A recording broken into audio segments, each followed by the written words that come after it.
Covering is fascinating to me because it describes what we do in anticipation of bias. It's the way that we play small in order to avoid stigma and penalties for who we are.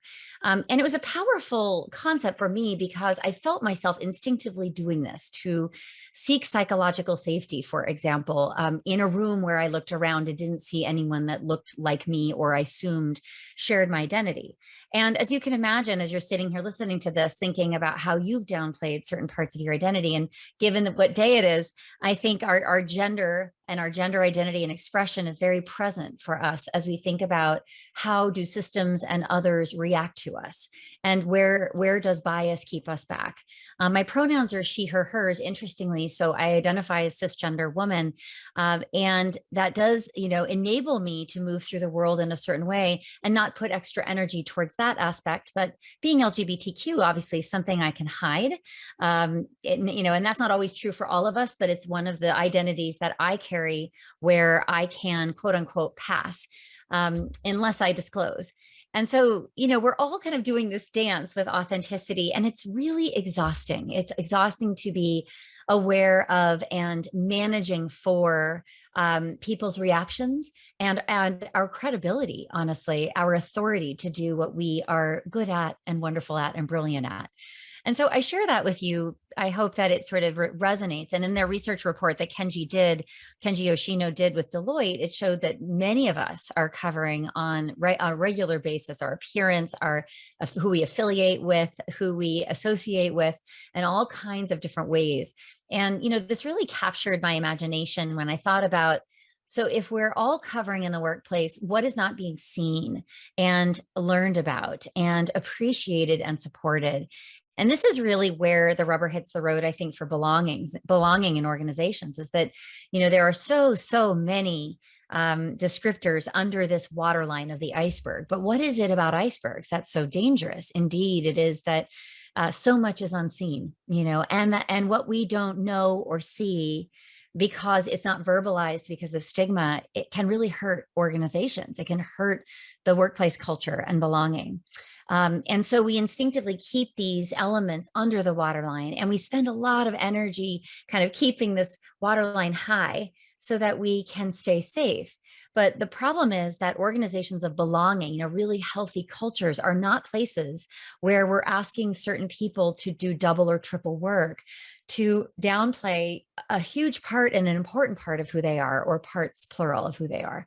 So as you look at this, this slide, which I have actually been adding to over the course of the pandemic, because we've had such amazing talks and chats and the ability to speak all over the world, and everybody contributes something new to this. But if something really resonates with you, please share and chat. What is something you've spent a lot of energy mitigating and anticipating around and planning around, because that's energy that we could be spending elsewhere. And we really, as leaders, need to think about, what am I doing to role model the lowering of the waterline of my iceberg? And this is harder for some generations than others. Well, when we think about certain generations in the workplace, at least my generation, we were told that it wasn't appropriate to really truly bring our full selves to work. And I think that some of those norms that we learned to exhibit, they need to be challenged right now, because we have an incoming workforce that's expecting to see the whole leader. They are expecting to experience a workplace that knows how to deal with all those diversity dimensions and doesn't sweep anything under the rug. I wanted to quickly bridge into intersectionality, which is coined by Kimberly Crenshaw, who's a Black woman professor. And she started to use this word in the 80s, and it was meant to describe the impact of our overlapping stigmatized identities. And so, being a Black woman, she was differentiating between Blackness and her gender identity, and how those two things are perceived in the world, and how they can sometimes compound. And this is a really important concept to talk about on International Women's Day.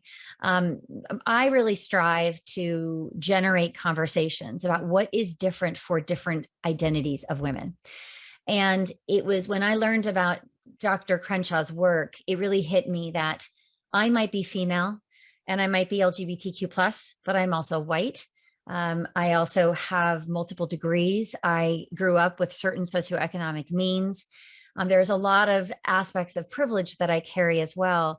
And so while there may be intersectionality dynamics going on for me for sexual orientation and gender, there are also some other pieces that I can be activating, which I'm going to get to in a moment.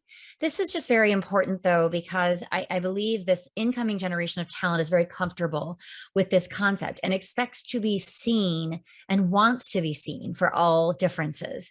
And again, back to generational differences and what some of us are comfortable, not just comfortable and accepting of, but what we seek to understand. We need to see everything and everyone through an intersectional lens. And we have to anticipate that many of us have overlapping identities that are impacting our ability to thrive. So if we are in colleagueship with someone, if we're somebody's coach or mentor, or we are a manager of someone, if we're a fellow team member, peer, there are things we can do to name differences and to acknowledge that they exist and to acknowledge that they create more headwinds than tailwinds for some of us. Some of these we can hide and some of these we can't hide, as we walk into a room or beam into a Zoom call. So to be really acutely aware of this and to be fluent in this vocabulary is really important. And that's why I especially wanted to share this on this very important day.